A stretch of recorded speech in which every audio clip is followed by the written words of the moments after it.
आज का ये एपिसोड शुरू करने से पहले एक छोटी सी बात। क्या आप भी अपना पॉडकास्ट बनाने की सोच रहे हैं? तो एंकर ट्राई कीजिए। ये पॉडकास्ट बनाने का सबसे आसान तरीका है। नंबर 1, ये फ्री है।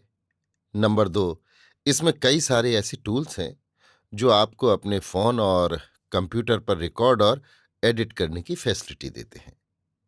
नंबर 3, आप अपने पॉडकास्ट को डिस्ट्रीब्यूट भी कर सकते हैं, जिससे इसे स्पॉटिफाई और दूसरे प्लेटफॉर्म पर सुना जा सके।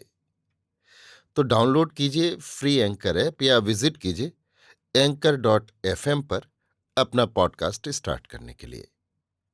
ये तो थी एक छोटी सी जानकारी, और अब शुरू करते हैं एपिसोड का सिलसिला। तो आज के एपिसोड में लीजिए सुनिए लियो टॉलस्टॉय की लिखी कहानी बाल लीला, मेरी यानी समीर गोस्वामी की आवाज में। इस कहानी का रूपांतर और हिंदी अनुवाद किया है मुंशी प्रेमचंद ने। होली के दिन थे।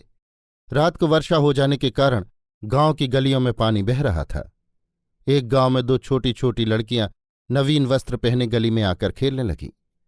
माया ने धरती पर ऐसा पैर मारा कि देवकी की आंखों में चींटे पड़ गए और उसका कुर्ता खराब हो गया।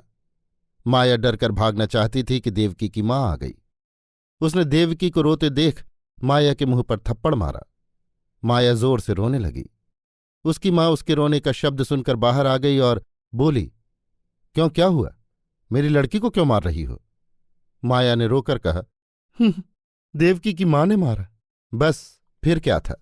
वो लगी देवकी की मां को कोसने। शनै शनै दोनों घर के और लोग आ गए और लगे आपस में लड़ने। एक बुढ़िया बोली कि क्या करते हो? होली का दिन है, ये लड़ाई कैसी? जाने दो, चुप करो। परंतु कौन सुनता था। अंत में माया और देवकी ने ही लड़ाई बंद की और वो इस प्रकार की। इधर तो स्त्री पुरुष लड़ाई कर रहे थे, उधर देवकी माया को मनाकर फिर वहीं जाकर खेलने लगी। उन दोनों ने गड्ढे में से एक नाली बनाकर उसमें घास के तिनके तैराने शुरू किए। एक तिनका बहरा निकला। वे दोनों उसके पीछे दौड़ती दौड़ती वहां पहुंच गईं जहां ये महाभारत छिड़ा हुआ था। बुढ़िया लड़कियों को आते देखकर बोली, तुम्हें लज्जा नहीं आती? इन्हीं लड़कियों के कारण लड़ाई हो रही है कि और भी कुछ? ये बेचारी तो प्रेम भाव से सब कुछ भूलकर अपने खेल में लगी हुई हैं। तुमने युद्ध यज्ञ रच रखा है। तुमसे अधिक बुद्धि इन लड़कियों में है। सब के सब चुप हो गए और महात्माओं का ये वचन स्मरण करने लगे कि बालकों की भांति जब तक पुरुष अपना अंतःकरण शुद्ध नहीं करता, परमात्मा में नहीं मिल सकता।